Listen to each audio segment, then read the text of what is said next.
নমস্কার, প্রান্তিক গাইডে সবাইকে শুভেচ্ছা অভিনন্দন। আজ আমি নিয়ে এসেছি কলকাতা বিশ্ববিদ্যালয় BA 5th semester political science general SEC A1 পেপারের last minute final suggestion. Political science general SEC A1 পেপারের লাস্ট মিনিট ফাইনাল সাজেশনটা দিয়ে দিচ্ছি, তোমরা অবশ্যই সংগ্রহ করবে এবং যারা চ্যানেলে নতুন চ্যানেলটা সাবস্ক্রাইব করে বন্ধুদেরকে শেয়ার করবে। আমি যে কোশ্চেনগুলো দেবো সেগুলোই পড়াশোনা করবে, সেগুলোই ফলো করবে, এর বাইরে আর কিছু করার দরকার নেই। এখান থেকে সব কমন পেয়ে যাবে। প্রশ্নগুলো বলবো সেগুলো তোমরা খাতায় লিখে নেবে, তারপরে যেখান থেকে স্টার মেরে দেবো, যেগুলো স্টার মেরে দেবো সেগুলোই তোমরা বেশি করে পড়াশোনা করবে।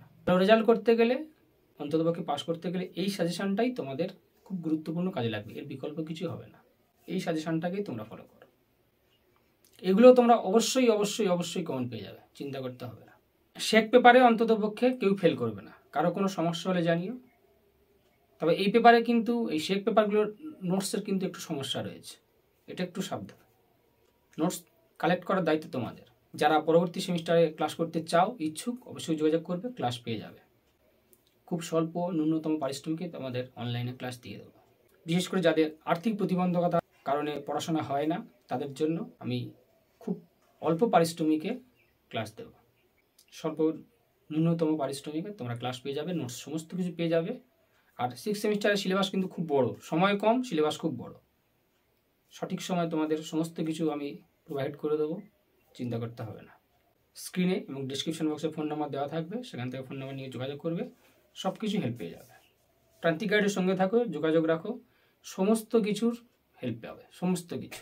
আমাদের সাহায্যার্থে, তোমাদের সহায়তায় প্রান্তিক গাইড সবসময় উপস্থিত, সবসময় হাজির, যে কোনো সমস্যার সমাধানে উপস্থিত।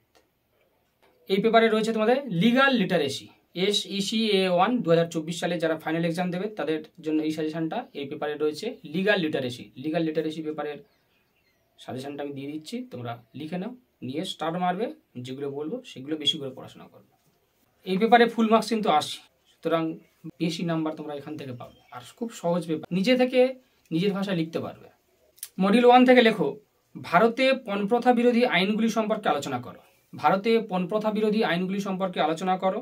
আর পরের প্রশ্ন লেখো, জামিনযোগ্য অপরাধ ও অজামিনযোগ্য অপরাধের মধ্যে পার্থক্যগুলি আলোচনা করো। বা জামিনযোগ্য অপরাধ আর অজামিনযোগ্য অপরাধ বলতে কি বোঝো, বা কি সেই আইনগুলো কি এবং এর পার্থক্য পড়তে পারে। পরের প্রশ্ন লেখো, ভারতীয় দণ্ডবিধি অনুসারে রাষ্ট্রের বিরুদ্ধে অপরাধগুলি কি। ভারতীয় দণ্ডবিধি অনুসারে রাষ্ট্রের বিরুদ্ধে অপরাধগুলি কি। পরের প্রশ্ন লেখো, হিন্দু ব্যক্তিগত আইনগুলি কি তা আলোচনা করো। হিন্দু ব্যক্তিগত আইনগুলি কি তা আলোচনা করো। এবং হিন্দু মুসলমান বিবাহ সংক্রান্ত আইনগুলি আলোচনা করো। পরের প্রশ্ন লেখো, গ্রেপ্তারি পরোয়ানা ছাড়া গ্রেপ্তার করার পদ্ধতি বা আগাম জামিনের ক্ষেত্রে কি শর্ত রয়েছে। গ্রেপ্তারি পরোয়ানা ছাড়া গ্রেপ্তার করার পদ্ধতি এবং আগাম জামিনের ক্ষেত্রে কি শর্ত রয়েছে। পরের প্রশ্ন লেখো, অপরাধ কাকে বলে, অপরাধের শ্রেণীবিভাগগুলি সম্পর্কে আলোচনা করো। পরের প্রশ্ন লেখো, FIR GD। পরের প্রশ্ন লেখো, বাজেয়াপ্তকরণ আর সংবিধানের 22 নম্বর ধারায় গ্রেপ্তার সংক্রান্ত বিষয়টি আলোচনা করো। সংবিধানের 22 নম্বর ধারায় গ্রেপ্তার সংক্রান্ত বিষয়টি আলোচনা করো। মডিউল 2 থেকে লিখবে, তথ্যের অধিকার আইন সম্পর্কে আলোচনা করো। জাতীয় মানবাধিকার কমিশনের গঠন ও কার্যাবলী। পরের প্রশ্ন লেখো, ভারতে শিশুদের মানবাধিকার সংরক্ষণের জন্য সাংবিধানিক ও আইনগত সংস্থানগুলি আলোচনা করো।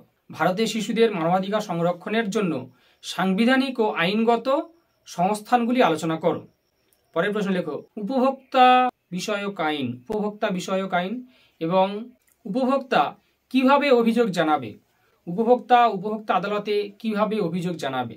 পরের প্রশ্ন লেখো, টাডা আইন। আর পরের প্রশ্ন লিখবে, সাইবার ক্রাইমটা। আর পরের প্রশ্ন লিখবে, কর্মসংস্থানে মহিলাদের বিরুদ্ধে সংঘটিত যৌন হেনস্থা সংক্রান্ত আইনটি ব্যাখ্যা করো। কর্মসংস্থানে অর্থাৎ অফিস আদালতে কর্মসংস্থানের ক্ষেত্রে মহিলাদের বিরুদ্ধে যে যৌন হেনস্থা সংক্রান্ত আইন রয়েছে, যৌন হেনস্থা হতে হয় তাদের, এবং সেক্ষেত্রে কি আইন রয়েছে সে সম্পর্কে আলোচনা করো। এই কোশ্চেনগুলো তোমরা করবে, আপাতত এগুলো তোমরা লিখে নাও, এইগুলোই তোমরা পড়াশোনা করবে। স্টার মেরে নেবে এখান থেকে, মডিউল 2 থেকে স্টার মারো। তথ্যের অধিকার আইন খুব বেশি করে স্টার মারো। তথ্যের অধিকার আইন, জাতীয় মানবাধিকার কমিশনের গঠন ও কার্যাবলী, এটা শিওর পড়বে। জাতীয় মানবাধিকার কমিশনের গঠন ও কার্যাবলী, তথ্যের অধিকার আইন, জাতীয় মানবাধিকার কমিশনের কার্যাবলী, গঠন ও কার্যাবলী, 10টা করে স্টার মারো। টাডাটা খুব ভালো করে বেশি করে স্টার মারো। Ta-da, TADA, ta-da. আর উপভোক্তা অধিকার আইন, এটাও অনেকগুলো স্টার মারো। উপভোক্তা আইন বেশি করে স্টার মারো। আর কর্মসংস্থানে মহিলাদের বিরুদ্ধে সংগঠিত যৌন হেনস্থা সংক্রান্ত আইনটি ব্যাখ্যা করো, এটা একটু অল্প স্টার মারো। আরগুলো সব দেখে রাখো, যে কটা বললাম 4টে কোশ্চেন খুব ভালো করে স্টার মারো। আর মহিলাদের বিরুদ্ধে সংগঠিত যৌন হেনস্থা, এটা অল্প স্টার মারো। আর বাদ বাকি সব দেখে রাখো, পড়ে রাখবে। মোটামুটি তথ্যের অধিকার আইন আর জাতীয় মানবাধিকার কমিশনের গঠন ও কার্যাবলী, এই দুটো নিয়ে কোনো চিন্তা করতে হবে না। উপভোক্তাটা নিয়ে কোনো চিন্তা করতে হবে না। আর টাডাটা, এটাও দেখে রাখবে।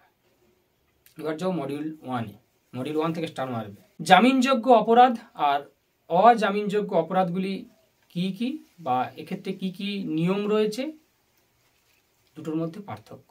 ঘুরিয়ে ফিরে কিছু আসতে পারে, সে দায় আমার নয়, পরীক্ষক যদি ঘুরিয়ে দেয়। কিন্তু এখান থেকে তোমরা পড়বে, ভালো করে একটু পড়ে নিও। দুটোর যেমন পার্থক্য করবে, সেই আইনগুলো কি কি রয়েছে সেটা। FIR আর GD, এটা খুব ভালো করে বেশি করে স্টার মারো। আর হিন্দু ব্যক্তিগত আইনগুলি কি কি তা আলোচনা করো। হিন্দু মুসলমান বিবাহ সংক্রান্ত আইন, হিন্দু ব্যক্তিগত আইন এবং হিন্দু মুসলমান বিবাহ সংক্রান্ত আইন, এটাও বেশি করে স্টার মারো। আর ভারতে পণপ্রথা বিরোধী আইনগুলি সম্পর্কে আলোচনা করো। খুব খুব খুব খুব বেশি করে স্টার মারো। অল্প করে স্টার মারবে। ভারতীয় দণ্ডবিধি অনুসারে রাষ্ট্রের বিরুদ্ধে অপরাধগুলি কি কি, তা আলোচনা করো। বাজেয়াপ্তকরণ, এটা টিকা আসতেই পারে। বাজেয়াপ্তকরণ একটু দেখে নাও, ব্যাস। এই 4টে বললাম, 4টে বেশি করে স্টার যে কটা বললাম, সে কটা খুব খুব ভালো করে আগে মুখস্থ করে নেবে। তারপরে অন্যগুলো পড়াশোনা করো। মোটামুটি মডিউল 1 আর 2 মিলে তোমাদের 5টার মতো লিখতে হয়। আর এই পেপারের সবথেকে গুরুত্বপূর্ণ হচ্ছে শর্ট কোশ্চেন যার ভালো দখলে থাকবে সে কিন্তু সবথেকে বেশি নাম্বার পাবে। বিশেষ করে পাস করা নিয়ে তার কোনো চিন্তা করতে হবে না। অন্তত 15টার মধ্যে যদি 10টা শর্ট কোশ্চেন তোমরা নামাতে পারো, সঠিক লিখতে পারো, তাহলে তো তোমরা চোখ বুজিয়ে হাসতে হাসতে পাস করে যাবে। সুতরাং শর্ট কোশ্চেন তোমাদের কাছে খুব গুরুত্বপূর্ণ। শর্ট কোশ্চেনগুলো যদি তোমরা সঠিকভাবে করে নিতে পারো, সঠিক লিখে আসতে পারো, তাহলে তোমাদের একজনও কেউ ফেল করবে না। শর্ট কোশ্চেন তোমাদের কাছে খুব গুরুত্বপূর্ণ, এসেনশিয়াল অ্যান্ড ইম্পর্টেন্ট। যেগুলো আমি দিলাম নিশ্চিত থাকো, অবশ্যই কমন পাবে। ভরসা রাখো, বিশ্বাস রাখো, কমন পাচ্ছ। আর যারা ক্লাস করতে চাও যোগাযোগ করবে, ফোন নাম্বার দেওয়া থাকবে, সংগ্রহ করে রাখবে। পরীক্ষা হয়ে গেলেই ক্লাস শুরু হয়ে যাবে, যোগাযোগ করবে।